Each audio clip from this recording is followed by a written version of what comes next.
Hello everyone, I'm Angel from Fully Ready Homestead Adventures. Today I want to talk to you about the chickens again. Specifically, I want to talk about the Polish chickens. I have 3 of them and one of them ended up being a rooster. So today we're going to talk about how to tell the difference on your Polish chickens between a cockerel and a pullet. So the first bird I'm going to show you is Mary. She is a white-crested blue Polish. She has a big tuft of white feathers up on her head with just a little bit of darker feathers in the front, and her entire body is this really pretty gray. This is her. So she is about 6 weeks old. So this is not her permanent set of feathers, but you can see that she has some really pretty different shades of gray throughout her body. She's a little bit darker up here on the throat, which is consistent with the blue crested Polish. And let's take a look at her crest. As you can see, it's almost all white back in here. Everything's white. And then just a little bit of the dark gray here in the front. I'm going to lift her head up for you so that you can see. And if you look really closely, you can see just the start of her horns that are coming in right there. Now they're not really a horn, but that's what it looks like. It's going to be a V. So she is 6 weeks old and definitely a female. Now, let me show you what I mean by definitely a female. Here, if you look at her crest, it's very, very fluffy, almost like a big cotton ball there. And if you look at her tail, well, first of all, her tail is down, and she doesn't have her tail sticking straight up in the air. But when you look at the tips of the tail, you can see they're mostly rounded. All of the tail feathers are rounded off for most of them. And if you look at the side here, all of those are also rounded off and they're really pretty. So this is my girl, Mary. She is going to be beautiful. I want to show you Pippin. Pippin is a gold-laced Polish, and he is my rooster. So let me go get Pippin. Okay, so here comes Pippin, and I have him good and agitated. He does not like to be held. So he's being quiet, but you're going to see his crest is standing straight up in the air right now. Look at him.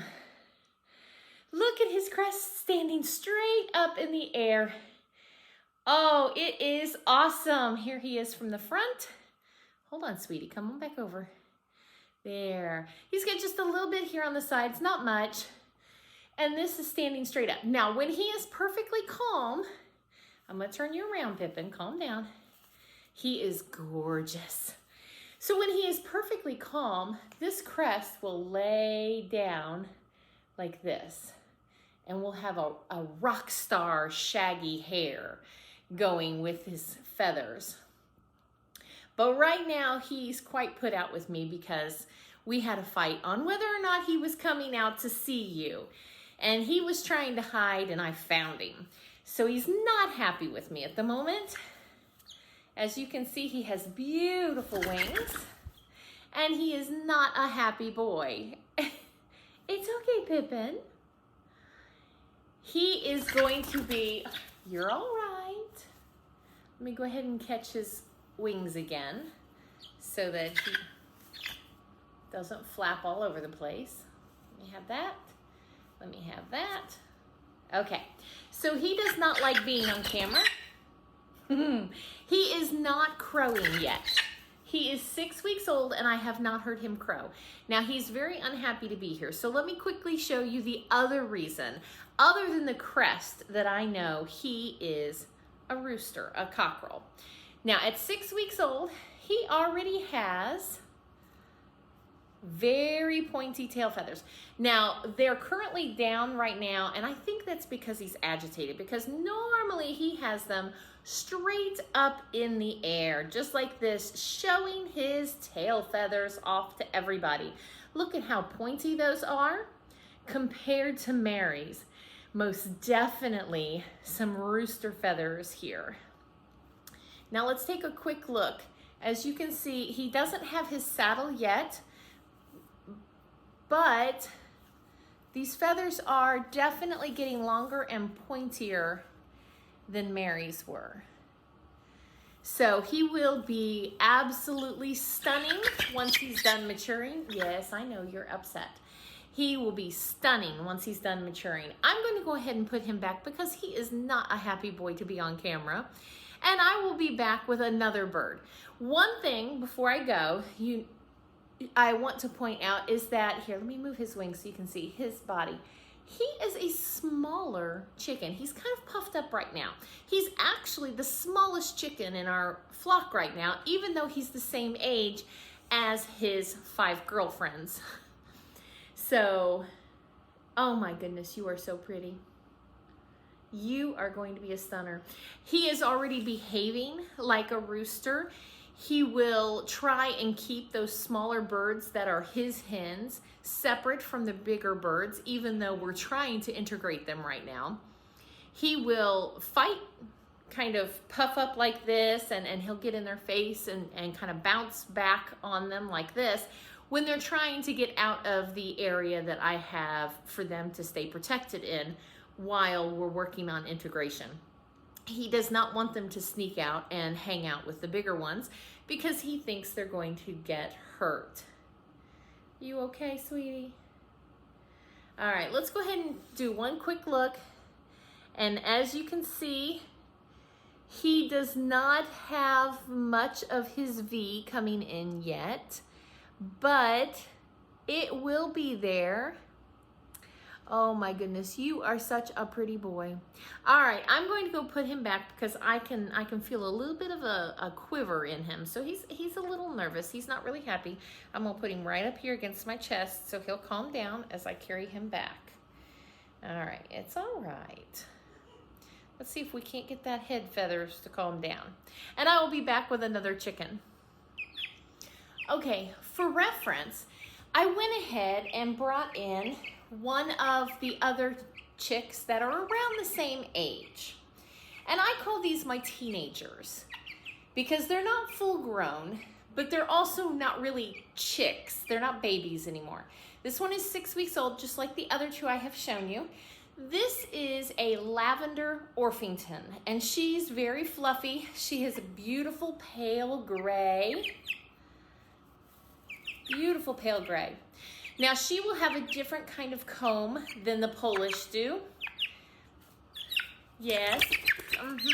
Let's show off your pretty comb.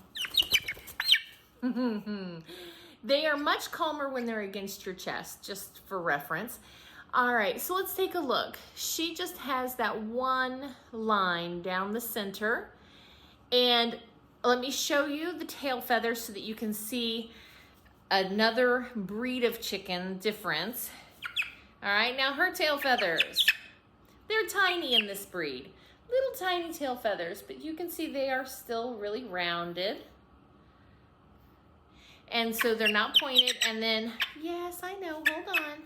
And as you can see right here where the saddle feathers will come in, they're all short and rounded right now. She's just a little fluff ball. She is beautiful. This is Luna. She is my second smallest. Luna, honey, calm down. Calm down. Calm down. I'll put you right here. There you go. There you go. She calmed right down. All right. You got quiet and everything. Yes. So the Lavender Orphingtons, when it comes to pecking order, they are currently at the lowest. And the only other ones in my next group up, the lowest of the pecking order, are my Silver Lace Wyandottes. So I have lots of different breeds of chickens, and the reason I did that is because I wanted a very colorful flock. So, all right. So this is just to give you an idea of the difference. Yes, I know. Aww. Give you a difference on the rooster and the hen in the Polish, but then I just wanted to show you this one, just kind of size difference, because the Polish chickens are a smaller chicken. My next age level up, I have a golden comet, and I have some white leg bars. No, I have a golden comet and some white leghorns. Now my white leghorns, they are a smaller, more compact chicken as well. And I suspect that's probably what the Polish will end up doing, because my Polish that is in that same age group is just a tiny bit smaller than the leghorns. So I think once it's all said and done, they'll probably be around the same size. So I have 28 chickens. And of those 28, 2 I know are hens because they're laying eggs for me already. I got them as adults. The rest of them are all still juvenile birds, ranging from 11 weeks to 6 weeks old. Now, I had 2 sets of 10 that were about 2 weeks apart, and I have already integrated those together, and they're getting along fine. I have a nice flock of 20 birds that get along great. I have taken the 2 hens, and one of them has integrated just fine. She is at the top of the pecking order, but she's not mean. She is just in charge. The other one I'm still fighting on. She likes to chase and peck and just kind of bully all of the smaller ones, the younger ones. So I have not fully integrated her yet. We're still trying to train her to not be mean. I don't mind if she's the one in charge, but I don't want her to be a mean dictator in my flock. So then I have the 6 smaller ones, and believe it or not, in 28 chickens, I just have that one rooster. I have checked all of their tail feathers. I have looked for saddles, feathers to come in, behavior. When they were younger, there were a couple I wasn't sure of, and I have found that they're just a more aggressive hen, and so they're higher on the pecking order, and they didn't end up being roosters. Nobody has crowed yet. I am really looking forward to Pippin crowing because I know it is going to be absolutely adorable because he is just awesome. He was not my favorite chicken. As a matter of fact, I did not really want crested. I thought they were cool looking, but they weren't what I really wanted specifically. But my mom fell in love with the crested chickens, and because my brother used to like crested chickens, and my oldest son fell in love with crested chickens. So, we went for it, and they are adorable, and I really like them. I think that if I were going to do it again, I would probably have them as a separate flock because I'm really concerned that they're going to be smaller, almost bantam sized, but I'm not certain. So we'll see how it goes, and I want to make sure that they integrate well. I think it's going to help that the rooster of the whole flock is going to be one of those smaller chickens, and I'm hoping that actually helps, and he won't be bullied by the hens, but he'll be able to assert himself and therefore help out some of the smaller ones as well. So I have a lot of other things going on around the homestead right now, but those are for a different video. I will see you next time. Happy homestead adventures.